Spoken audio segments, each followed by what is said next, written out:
warahmatullahi wabarakatuh. Innal hamdalillah nahmaduhu wa nasta'inuhu wa nastaghfiruhu wa na'udzu billahi min shururi anfusina wa min sayyiati a'malina.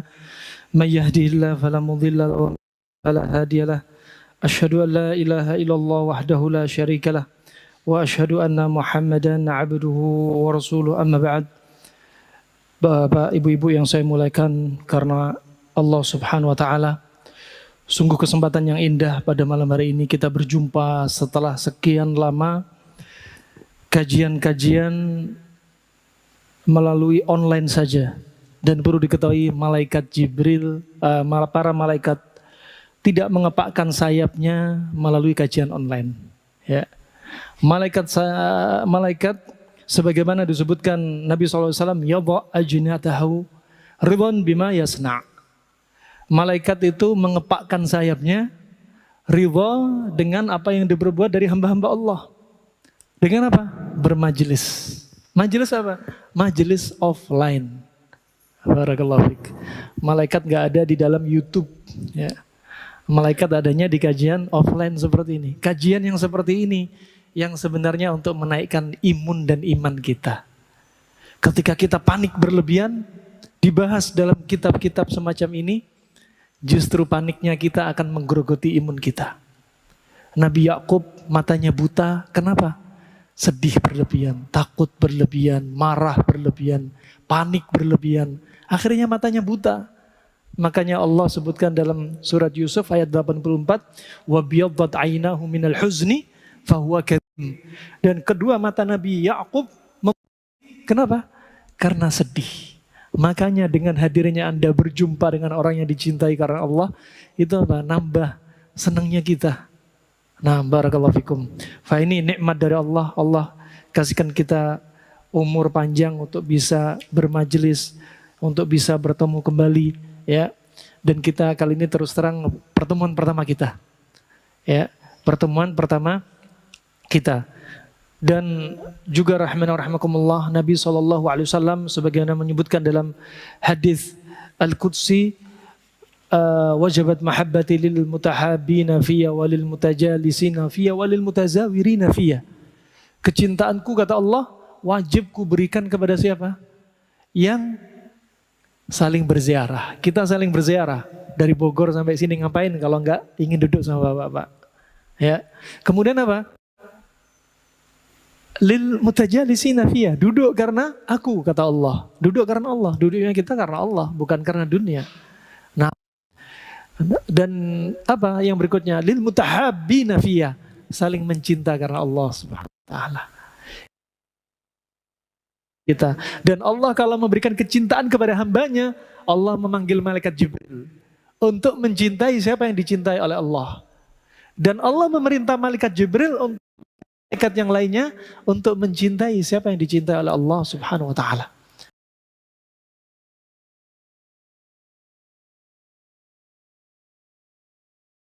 Nah, kemudian Allah juga berfirman dalam Al-Quran, ya, Allah sampaikan, wa kulu washrabu wa la tusrifu innahu la yuhibbul musrifin.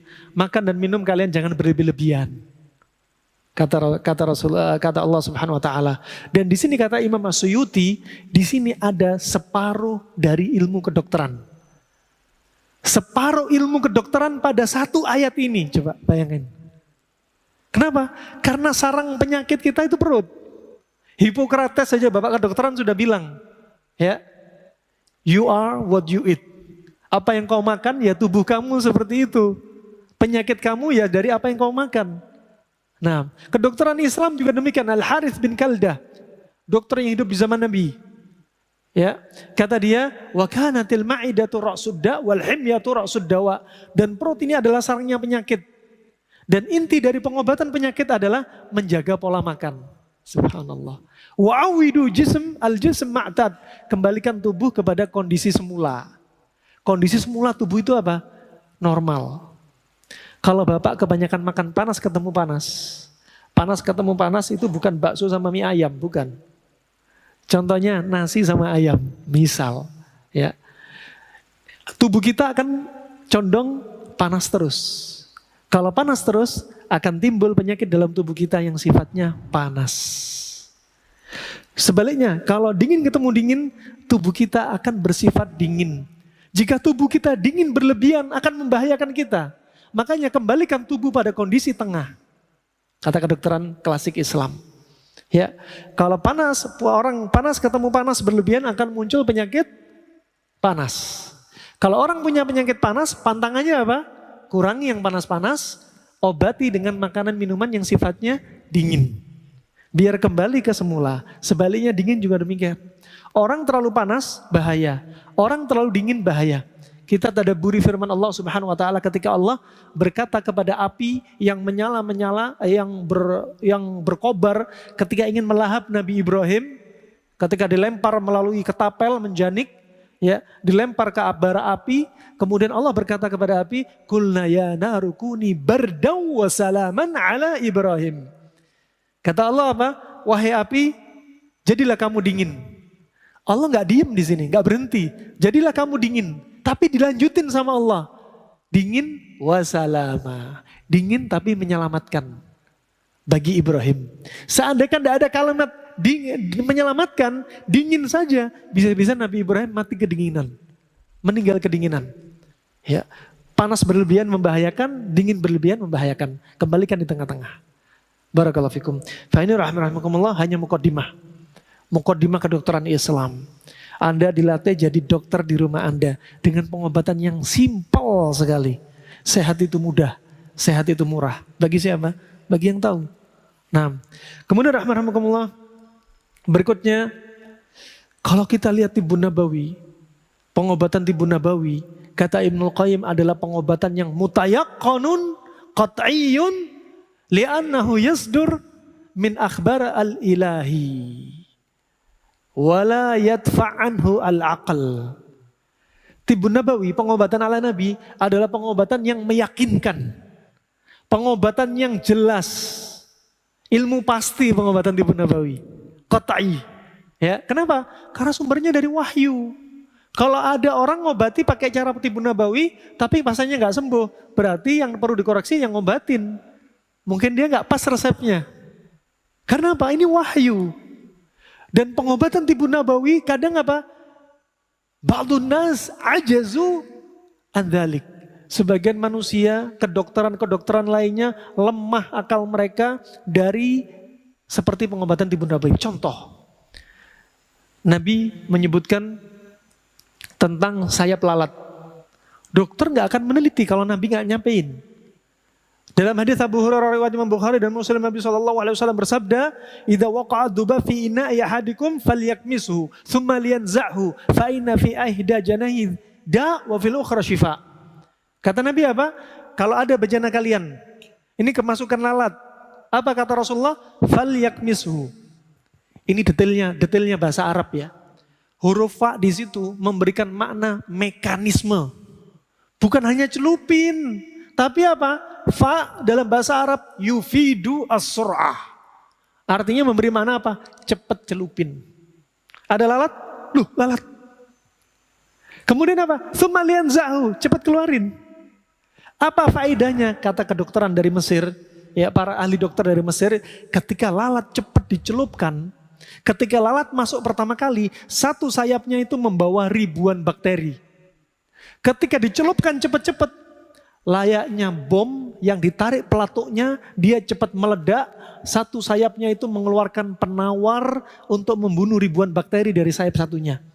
Ternyata satu sayapnya membawa bakteri namanya actinomycin, actinomycetin, membunuh ribuan bakteri dari sayap yang lainnya. Coba dokter mana ada neliti kalau nggak ada hadis dari Nabi? Nggak akan sampai, ngapain neliti lalat? Ya, nggak ada kerjaan lain Pak. Nah, mending neliti vaksin kan? Nah, ini rahimahullah jemaah. Contoh. Kemudian contoh yang lainnya. Ya, yang akal manusia itu lemah. Orang nyeri pinggang, sakit pinggang, dikasih resep sama Nabi ekor kambing. Nyeri pinggang kasih ekor kambing. Ini kayak nggak masuk akal, aneh.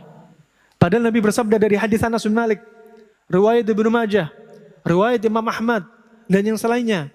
Kata Nabi SAW, ilaju irkin nasa al-yatul kibsh. Ya, dalam riwayat yang lainnya, bainal kabir wa saghir, Dalam riwayat yang lainnya al-aswad. Ya, yudhab wa yujza thalathah. Ya, wa yushrab ala riq. Di sini hadis paling lengkap. Nabi menyebutkan obat satu penyakit. Cara ngolahnya. Ya, kemudian dosisnya. Ya, minumnya kapan? Disebutin Nabi. Pertanyaan obat nyeri pinggang. Nyeri pinggang isialgia atau irqun nasa, kata Nabi apa? Ekor kambing. Disebutin dalam riwayat yang lain, kambingnya nggak terlalu besar, nggak terlalu kecil. Nggak tua, nggak terlalu kecil. Kemudian disebutin dalam riwayat Imam Ahmad, yang paling baik yang warnanya hitam. Kenapa? Kambing warna hitam geraknya lebih kencang. Dan jenis kambingnya, kambing kebish, kambing domba. Coba lengkap nih. Diambil ekornya, direbus, dijadikan marok, jadikan kuah. Kemudian satu ekor yang dijadi kuah ini dibagi menjadi 3 dosis. 1 hari 1 bagian, berarti 1 ekor kambing untuk 3 hari.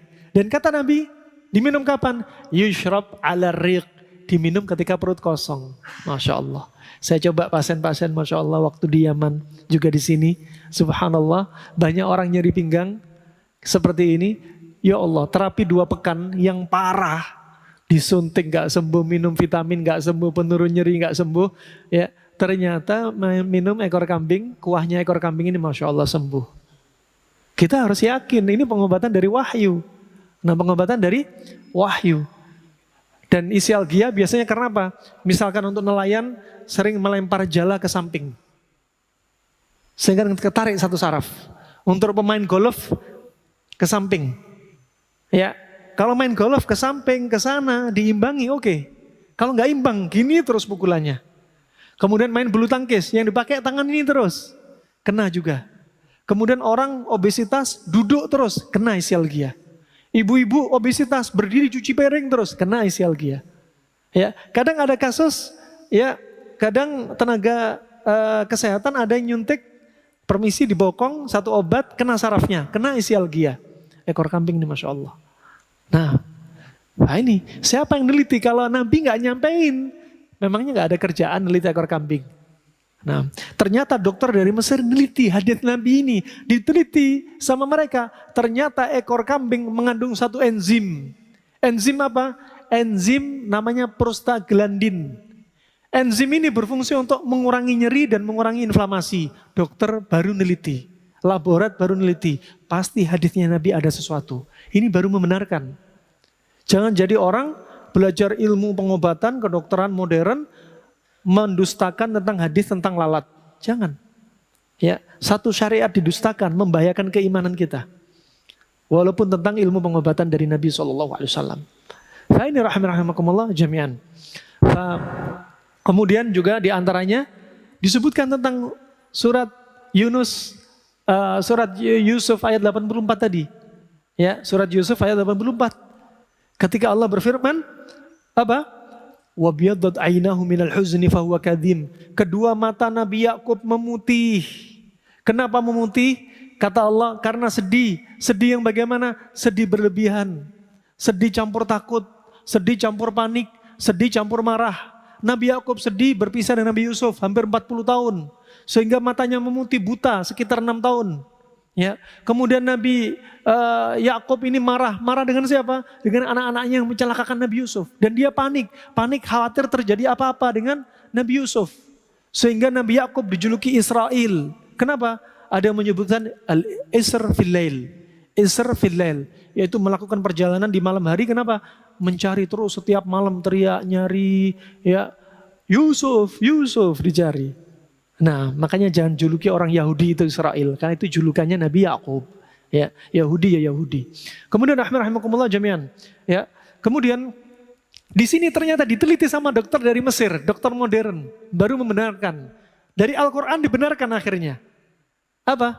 Ternyata orang yang sedih berlebihan menyebabkan adrenalin meningkat. Kalau adrenalin meningkat, insulin turun. Insulin turun, gula darah naik. Gula darah naik, terjadi katarak diabetik. Saya dapati ini, ternyata betul. 2 ibu-ibu yang umurnya 65 tahun setelah ditinggal suaminya, gak ada teman curhatnya, ketika ada masalah dengan anak-anaknya, langsung dia mikir, panik berlebihan. Tiba-tiba gula darahnya naik, padahal gak suka dengan gula. gak suka dengan banyak nasi, gak ada riwayat keturunan gula. Kok gula darahnya naik? Tiba-tiba matanya kabur. Persis dengan kisahnya Nabi Yakub. Ibu-ibu ini berarti sedih. Nah, Masya Allah. Bapak kalau dapat di musim Covid, seperti ini Pak, banyak Pak. Tadi siang kami dapati, kemarin kami dapatin. Kasusnya hampir sama. Di musim pandemi banyak orang kena gini. Ya, padahal negatif sudah swab itu. Ya, tapi apa keluhannya? Kok telinga saya berdenging, kepala keliengan, mata berkunang-kunang, tangan bergetar, sering pipis. Ya, sering pipis. Ini kenapa? Panik, takut berlebihan. Akhirnya apa? Menyebabkan seperti ini. Kalau teori klasik, ya disebutkan orang yang panik dan takut berlebihan, maka api pada ginjal akan hilang. Kalau api di ginjal hilang, saat itu akan terjadi telinga berdenging, kepala berputar, mata kabur. Nah, kalau Bapak dapati orang-orang kayak gini, udah ginjalnya sudah apa?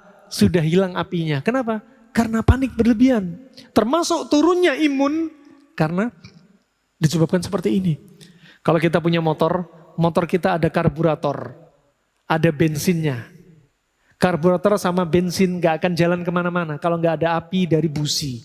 Sama, kita punya jantung, ada darah. Jantung ini gak akan berdenyut, gak akan mompa darahnya kemana-mana. Kalau api di ginjal ini gak ada. Kalau api di ginjal ada tapi apinya kecil, maka aliran darah ke otak, aliran darah ke telinga, ke mata, ke seluruh tubuh akan berkurang. Sehingga apa? Terjadilah seperti ini. Nah, makanya move on dari rasa sedih. Apapun musibah yang ada pada diri Anda, udah move on. Nah, obatnya apa? Obati jiwa kita. Kalau orang sedih, Nabi bersabda dari Jabir bin Abdullah riwayat Imam Muslim, at-talbinatu mujimmatun lil fuadi tudhibu li ba'dil huzni. Tepung gandum itu merilekskan jiwa orang yang sedih, menghilangkan sebagian rasa sedih. Coba Pak, udah diajarin. Nabi ngajarin, sedih itu ada obatnya, ada herbalnya. Apa? Talbina. Dibahas oleh kedokteran Cina. Ternyata talbina ini sebagai tonik penguatnya ginjal. Ginjal kan lemah karena sedih. Ternyata ilmu Cina sama kedokteran Islam ternyata saling menutupi. Ternyata talbina yang disebutin Nabi itu sebagai tonik bagi ginjal. Sehingga apa? Menguatkan ginjal, pengapian pada ginjal. Nah, Masya Allah. Fa ini rahmatullah, Islam itu sudah sempurna. Termasuk firman Allah, al-yawma akmaltu lakum dinakum wa atmamtu alaikum ni'mati wa raditu lakumul islam madina. Termasuk tibbun nabawi, pengobatan ala Nabi, itu masuk dalam konteks ayat ini. Ya, termasuk konteks ayat ini, barakallahu fikum. Fa ini sebenarnya juga banyak ilmu yang enggak nyampe pada akalnya manusia. Seperti apa?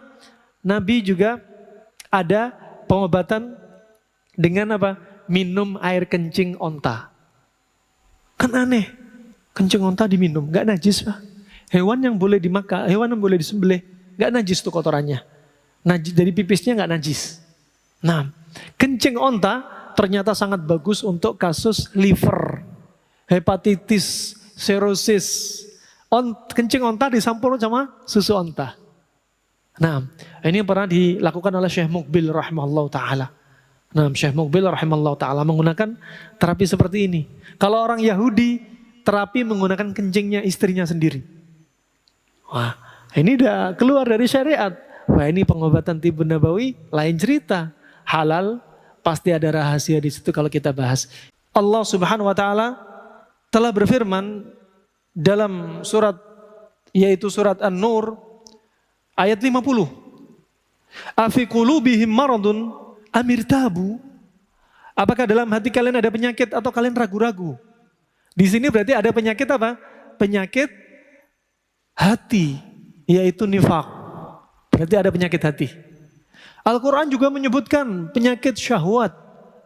Juga termasuk penyakit hati. Sebagaimana Allah sebutkan, فَلَا تَخْضَعْنَا بِالْقَوْلِ فَيَتْمَعَ فِي قَلْبِهِ مَرَضٍ. Disebutkan syahidnya di sini ada kalimat, di dalam hati mereka ada penyakit. Berarti Al-Quran juga nyebutin penyakit. Ya, Al-Quran juga menyebutkan tentang penyakit.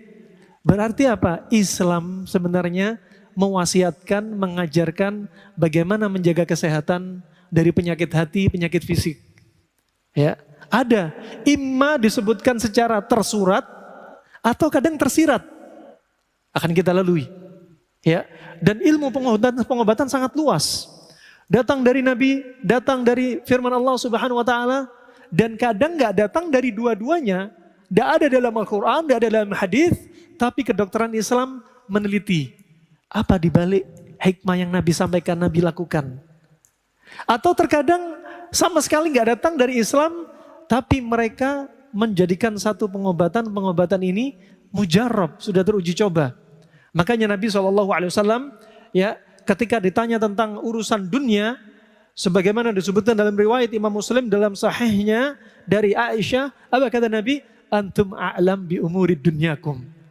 Kalian lebih paham dari urusan dunia kalian. Artinya apa?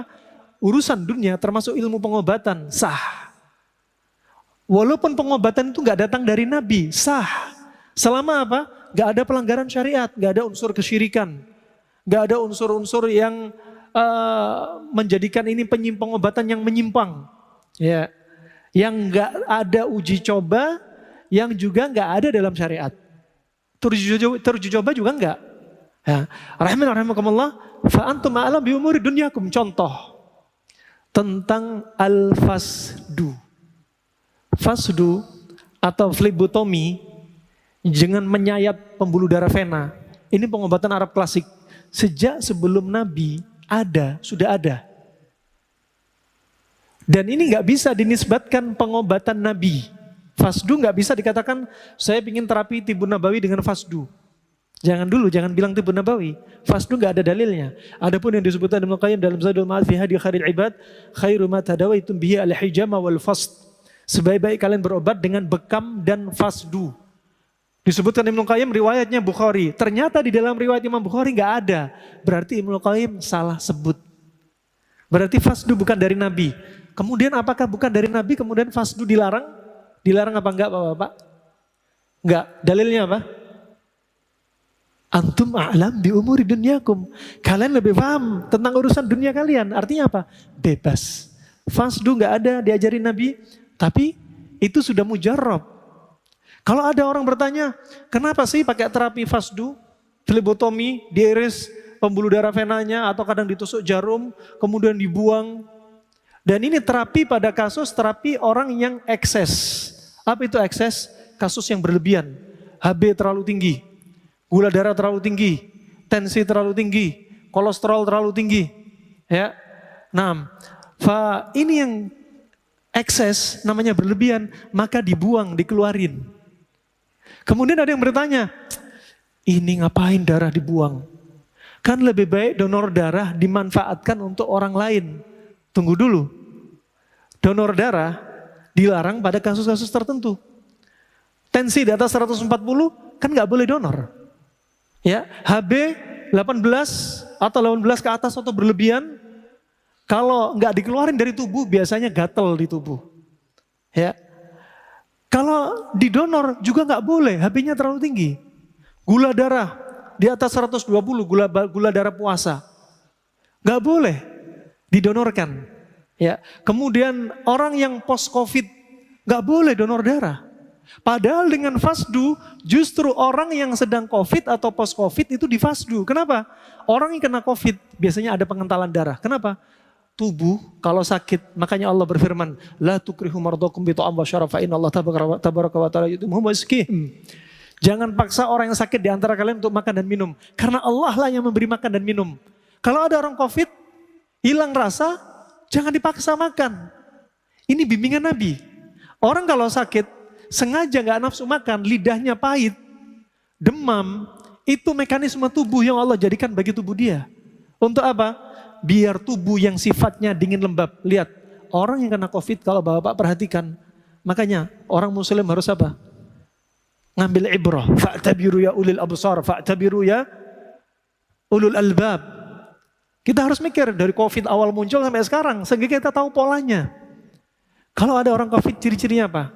Mukanya sembab, matanya sembab, batuk berdahak, suruh julurin lidahnya keluar, lidahnya putih semua. Itu ciri-ciri tubuhnya dingin lembab. Makanya dia nggak nafsu makan. Untuk apa? Biar kelembapan jangan ditambah dari mulut kita. Dikeluarin dengan kita nggak nafsu makan. Coba, mekanisme Allah jadikan coba. Ya, dan ini mekanisme. Terus bagaimana sabda Nabi? Fa innallaha yut'imuhum wa yusqihim. Allah yang beri makan dan minum dia. Melalui apa? Melalui darah. Dengan leukosit naik. Itulah nutrisi yang Allah berikan untuk dibunuh itu virus-virus. Ya, akhirnya terjadi apa berikutnya? Pengentalan darah. Makanya di fasdu jangan didonor. Memang nggak boleh donor. Nah, pada kasus tertentu nggak boleh donor. Ketika nggak boleh donor, fasdu dilakukan. Dibuang saja darah itu. Nah, karena kasus ekses, tensi tinggi, darah tinggi, kolesterol tinggi, gula kolesterol tinggi, asam urat tinggi, kemudian HB terlalu tinggi, memang dibuang, nggak dipakai. Ya, jadi ada saatnya donor, silahkan lebih baik donor daripada fasdu. Ada saatnya memang nggak boleh donor, saat itu dan harus dibuang. Dan ini sah-sah saja, nggak boleh dicela. Nah, kadang ada satu pengobatan klasik, kedokteran modern nggak perlu mencela kedokteran klasik. Karena kadang nggak masuk akal di kedokteran modern. Nah, jangan dipaksa-paksakan. Pokoknya lihat, itu adalah seni pengobatan. Pengobatan alternatif, pengobatan klasik, pengobatan kedokteran Islam, pengobatan Cina, pengobatan India, pengobatan Yunani, pengobatan herbal Jawa, terapis dengan model-modelnya, plus kedokteran modern, semua ada seninya. Mereka menginginkan satu, apa? Kesembuhan dari orang yang diterapi. Itu. Nggak perlu dicela, nggak perlu dimaki seni-seni ini. Itu yang ingin kita luruskan. Sehingga apa? Nggak perlu dipaksakan. Barakallahu fikum rahimakumullah. Fa ini asal hukumnya pengobatan itu sah-sah saja. Nah, sah-sah saja selama nggak ada unsur kesyirikan. Nah, di musim pandemi kita dicoba kemarin. Musim pandemi berapa orang terjatuh dalam kesyirikan. Ya, masang boneka di depan rumahnya untuk tolak bala. Biar gak kena COVID, ini udah syirik. Belum lagi mencela musim wabah. Ya, melaknat mencela musim wabah. Padahal Allah telah berkata dalam hadits qudsi disampaikan Nabi, yu'dhini ibnu Adam. Ya, yasubud dahar wa ana huwad dahar, uqallibul lail wa nahar. Telah menyakiti aku, diriku, kata Allah, anak Adam, dengan mencela masa. Dan musim COVID termasuk salah satu masa. Termasuk musim. Dan akulah yang menciptakan musim. Mencela musim COVID berarti mencela Allah subhanahu wa ta'ala. Subhanallah. Fa ini terjadi apa? Diri kita banyak, kalau kita perhatikan, banyak hal-hal yang kita dan saudara kita terjerumus. Nah, barakallahu fikum rahimakumullah. Juga Allah sebutkan tentang penyakit fisik di dalam Al-Quran. Allah sebutin. Dan ini nanti akan menjadi konsep-konsep ilmu kedokteran Islam. Tibbun Nabawi itu yang sahih dari Nabi cuma sedikit. Sampai ada kitab risalah kecil, ya, As-Sahihul Musnad fi Tibbun Nabawi. Tibbun Nabawi yang bersanad sahih, hanya sedikit. Hanya sedikit.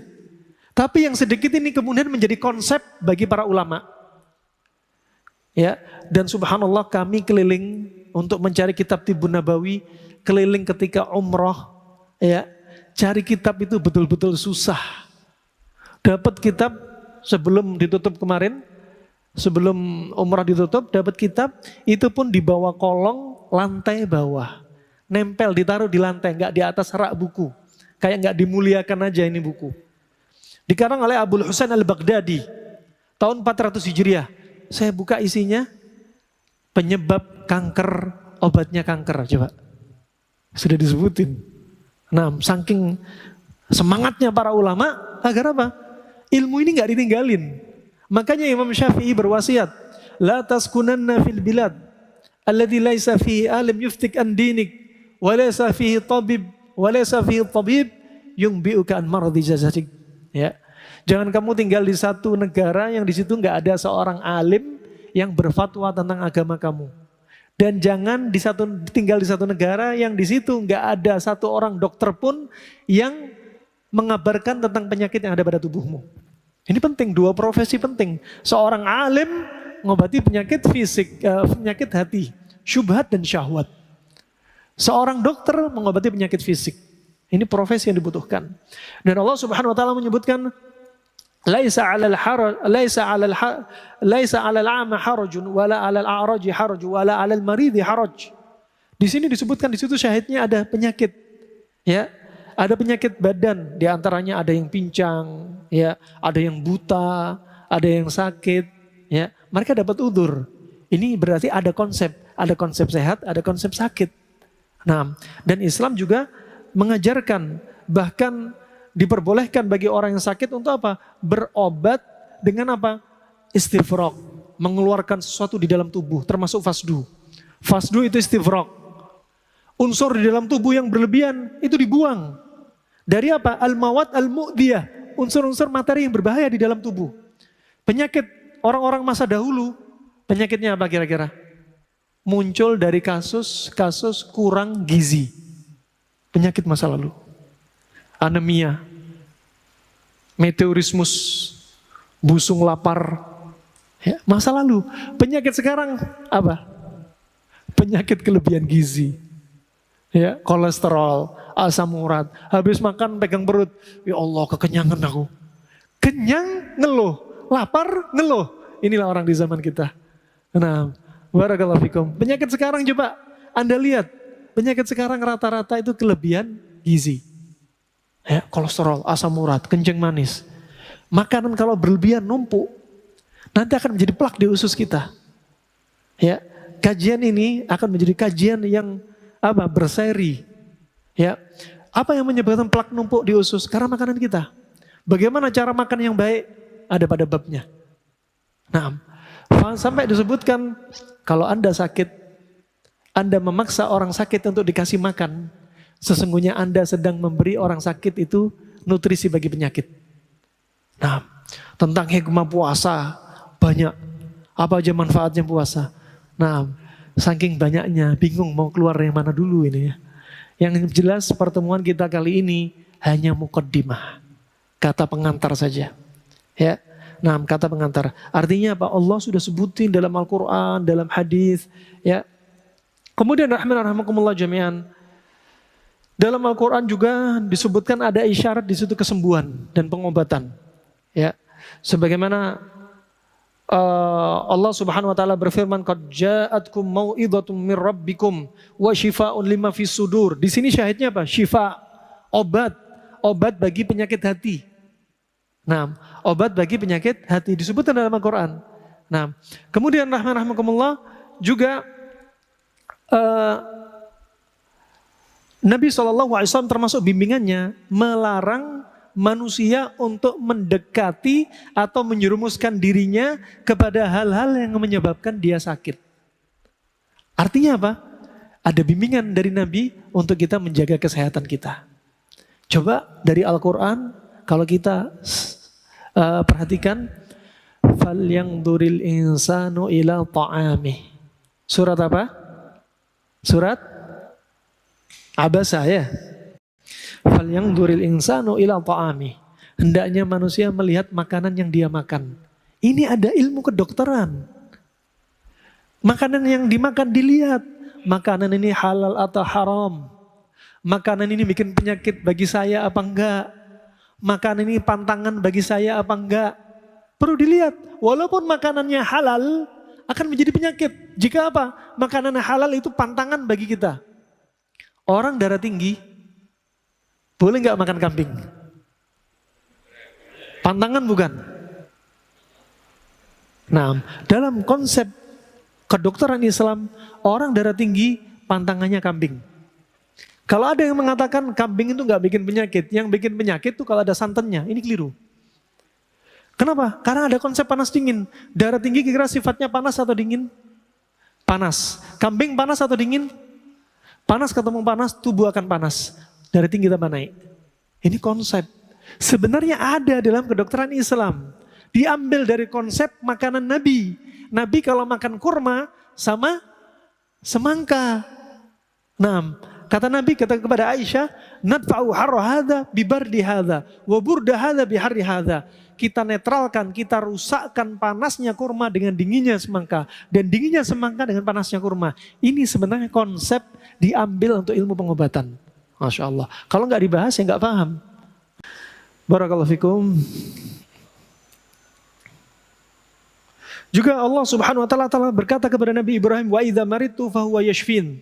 Jika aku sakit, dialah Allah yang mengobati. Artinya pengobatan kembali kepada Allah, bukan kembali kepada dokter. Yang memberi kesembuhan itu Allah. Dokter, herbal, terapis hanya perantara. Kalau kita mengatakan dokter inilah yang menyembuhkan saya, dengan izinnya saya sembuh, ini sudah syirik. Syirik bahaya nih, ya. Termasuk dosa yang tidak diampuni oleh Allah Subhanahu wa taala. Kita lanjutkan tanya jawab setelah adzan insyaallah. Barakallahu fikum. Baik, kita lanjutkan dikit sebelum tanya jawab.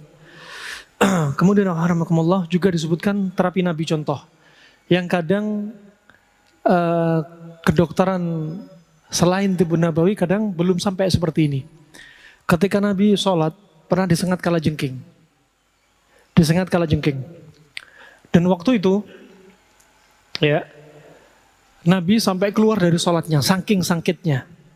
Kemudian Nabi berkata, la'anallahu ala qarab, la yada' musallin ghairu musalli. Dalam riwayat, la yada' nabiyyan ghairu nabi. Ya. Kata Nabi, terlaknatlah kalajengking. Tidak membiarkan orang sholat atau enggak sholat untuk disengat. Enggak membiarkan Nabi atau selain Nabi untuk disengat. Kemudian Nabi minta kepada para sahabat, minta apa? Coba. Nabi minta air dingin, ditambahi garam. Ya, Pak. Nabi sudah menjadikan ini pengobatan. Sengatan hewan yang berbisa. Nah, air dingin sama garam. Air dingin untuk mendinginkan panasnya sengatan kalajengking. Kemudian garam untuk ngikat serum protein yang bersifat racun yang sudah masuk dalam tubuh. Sehingga apa? Ketika garam yang rumusnya NaCl plus H2O itu pada serum protein kalajengking tadi menjadi NaOH plus HCl sehingga diikat, dikeluarin. Dan kemudian Nabi apa? Sambil memegang daerah sengatannya membaca surat Al-Kafirun, kemudian membaca Al-Falaq dan membaca An-Nas sampai sakitnya hilang. Coba. Nah, ini ada bimbingan yang kita ternyata baru membetulkan. Oh iya ya, sengatan kalajengking ternyata pakai air garam, pakai air dingin ternyata jadi terapi. Masya Allah. Nah, ini banyak sekali kalau kita ulas di antara rahasia-rahasianya. Dan kemudian rahimakumullah jami'an. Ya, Nabi banyak sekali di antara hadisnya yang kalau kita kumpulkan, contohnya Nabi bersabda, la yabulanna ahadukum fil ma'id daim thumma yaktasilu anhu atau yaktasilu minhu. Ya, janganlah salah seorang dari kalian itu buang air kecil di air yang tergenang. Ini juga ilmu kedokteran Islam. Kalau ada air tergenang, ya jangan kita pipis di situ. Kenapa? Pertama, kalau ada motor lewat, orang nginjak air tersebut, berarti itu najis enggak? Najis, tergenang, potensi najisnya besar. Kedua, ada hewan yang ingin minum di situ. Berikutnya, akan jadi bakteri kalau berhari-hari. Kena kita, coba. Ini bimbingan Nabi untuk apa? Menjaga kesehatan kita, juga agar kita enggak mencelakakan orang lain. Nah, kemudian juga diantaranya tentang jilatan anjing pada bejana. Kalau anjing menjilat satu bejana, idza walagal al-kalb fi ina'i ahadikum, ya. Kalau ada anjing itu jilat bejana kalian, maka cucilah bejana tersebut sebanyak 7 kali. Ulahunna au akhiruhunna biturab. Yang pertamanya atau yang akhirnya dengan tanah. Coba. Anjing adalah hewan yang lidahnya paling kotor dan paling banyak bakteri, paling banyak cacingnya anjing. Kucing, singa, harimau, ya mereka itu lidahnya, air ludahnya dan lidahnya itu lebih bersih. Gak didapati bakteri seperti lidahnya anjing. Makanya Nabi bilang apa? Kalau ada bejana kalian kena jilat anjing, cuci 7 kali. Pertama atau yang terakhir dengan tanah. Nabi gak bilang pakai sabun. Enggak. Kenapa? Karena sabun ternyata gak bisa menghilangkan dari apa? Cacing dan bakteri yang sudah nempel di bejana. Ternyata dicuci dulu 7 kali dengan air, terakhirnya dengan tanah. Ya, namanya turab, itu tanah kering. Kalau tanah basah, namanya bukan turab, namanya apa? Lumpur. Nah, ini tanah kering tujuannya apa? Tanah kering tadi untuk ngisep apa-apa yang nempel pada bejana. Coba.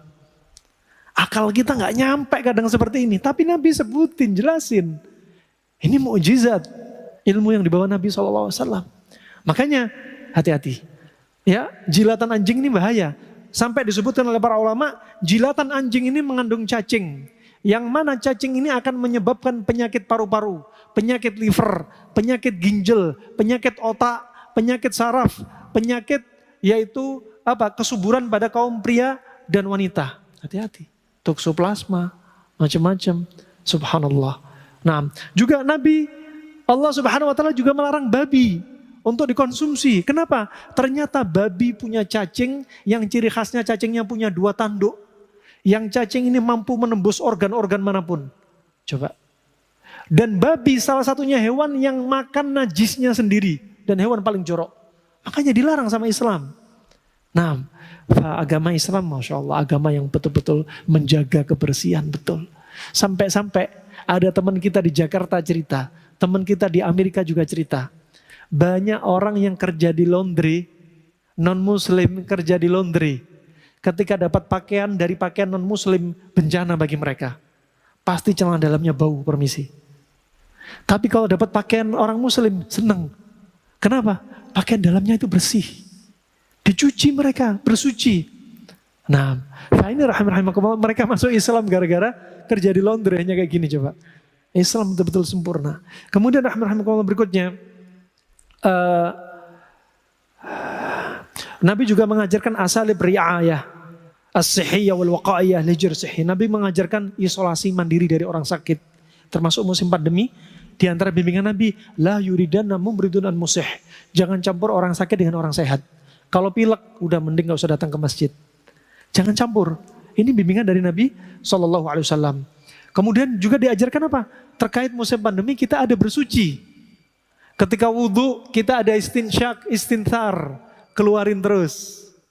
Ketika sujud katanya ada terapi proning. Wah kita proningnya berapa kali? Nah, Islam sudah sempurna sekali. Barakallahu fikum. Bagaimana dengan susu? Susu sapi itu sifatnya dingin. Susu powder, ya, sufor itu sifatnya panas. Karena dia melalui pemanasan yang tinggi. Dingin dengan pemanasan yang sangat tinggi berubah menjadi panas. Ya, pengakuan teman kami, salah seorang dokter spesialis anak, memang orang yang sering sufor, memang dia agak lincah. Kenapa? Karena sifat panas pada susu. Dia lebih agresif. Makanya kalau ada orang kena autis, anak kena autis, jangan dikasih susu sufor. Carikan susu yang fresh, susu sapi segar. Kenapa? Dinginnya susu sapi segar untuk mendinginkan sifat autis pada anak itu. Ini caranya. Makanya anak autis banyak konsumsi labu kuning. Labu kuning sifatnya dingin. Sangat disukai Nabi SAW, labu kuning nih. Itu. Susu sufor juga kenapa sering bikin gigi karies? Karena sifatnya panas. Di antaranya itu ya. Nah, wallahu a'lam bisawab. Bahkan ada yang menyebutkan dokter spesialis anak ini, orang kalau kebanyakan susu sufor, di antara sebabnya justru imunnya malah turun. Imunnya malah turun, kebanyakan panas yang berlebihan. Ya, kebanyakan panas berlebihan, makanya perlu penetralnya, pendinginnya. Nah, itu mereka yang membahas dari penelitian mereka sendiri. Wallahu a'lam bishawab. Insyaallah itu Pak ya. Terkait dengan gesitnya memang pengaruh ya, sufor dengan sifat panas, makanya you are what you eat. Apa yang kau sering makan, kamu seperti itu. Kalau kita sering makan panas-panas, ya kita hawanya panas. Nah, hawanya panas. Nah, barakallahu fikum. Kalau orang punya sifat panas, makanannya sukanya panas-panas. Makanya herbalnya dingin. Ya, orang yang darah tinggi memang hobinya suka makan apa? Yang panas-panas. Seperti kambing dan lain sebagainya. Kesukaan mereka cari penetralnya. Itu simpelnya gitu. Insya Allah itu.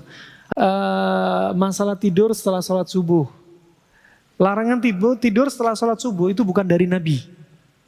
Ya, larangan tidur setelah sholat subuh, larangan tidur setelah sholat asar itu bukan dari Nabi. Tapi dari para ulama seperti Imam Syafi'i, seperti Ibnu Qayyim.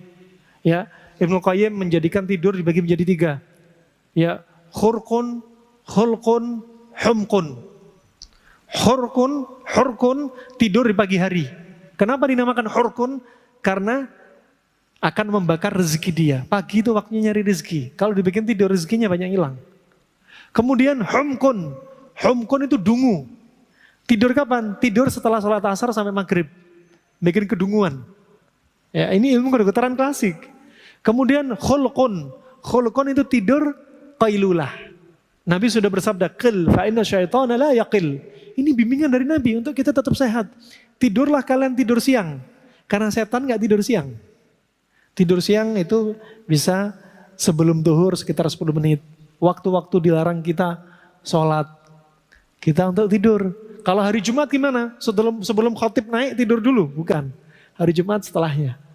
Hari Jumat setelahnya. Nah itu ya. Imam Syafi'i juga tidur menjadi 3. Hailulah, qailulah, ailulah. Hailulah sama. Waktu tidur pagi yang bikin rezeki kita kabur dari kita. Kemudian ailulah, tidur bikin penyakit. Tidur habis asar. Kemudian qailulah, tidur siang. Ya. Kemudian bagaimana tidur antara maghrib dan isya? Datang dari hadis bahwasanya sahabat berkata, kana Nabi SAW yaqra an-naum qabla al-isya.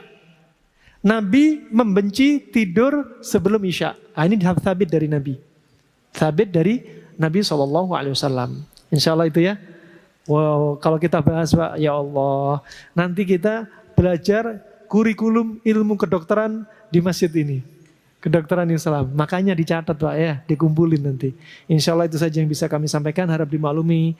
Jadi apa yang saya sampaikan jika ada kekurangan, ya kesalahan atau ketidaksopanan dari saya yang hadir, Masya Allah, Bapak Ibu yang sudah senior dari saya.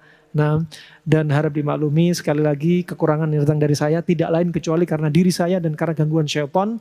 Semoga Allah jaga kita semua dari syaitan dan apa yang datang kebenaran itu dari Allah semata. Ya.